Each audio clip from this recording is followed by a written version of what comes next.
ఈరోజు చైత్ర కృష్ణపక్ష నవమి శ్రవణ నక్షత్రం. ఈరోజు మంగళవారం. ఈరోజు చైత్రమాసంలో మేము నెల రోజుల గౌరమ్మ తదియ నోము చేసుకుంటాం కదా. గౌరమ్మ దేవిని కూర్చోబెట్టుకొని మొదటి తదియ, రెండవ తదియ, చివరకు అక్షయ తృతీయ వరకు అమ్మవారిని కూర్చోబెట్టుకుంటాం.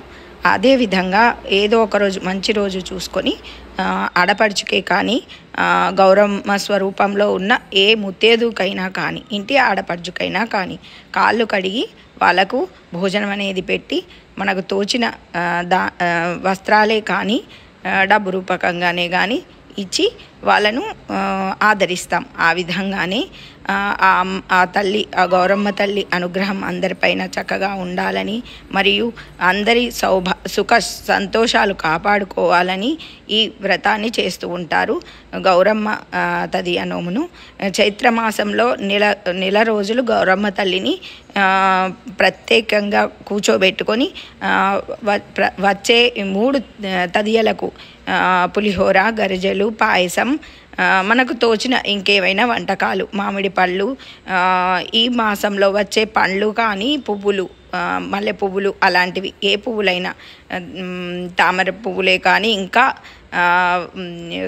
ఏమంటారు కనకాంబరాలు కానీ మందార పుష్పాలే కానీ ఈ విధంగా ఏవైనా పువ్వులతో పూజ చేసుకొని అమ్మవారికి నైవేద్యం అనేది సమర్పించి తర్వాత ముత్తైదువను పిలుచుకొని ఆమెకు కూడా కాళ్ళు కడిగి ఆమెను అమ్మవారి స్వరూపంగా భావించి మనం భోజనం పెట్టి వాయనం అనేది ఇచ్చి సాగనంపాలి. ఈ విధంగా చేయాలి. అదేవిధంగా వచ్చే అంటే బుధవారాలలో కానీ శుక్రవారాలలో కానీ ఈ కాళ్ళు కడగడం అనేది చేయకూడదు. మిగిలిన ఏ వారాలైనా సరే చేసుకోవచ్చు. మనకు గాతవారం అనేది ఉంటుంది కదా, ఆ గాతవారాలలో మాత్రం చేయకూడదు.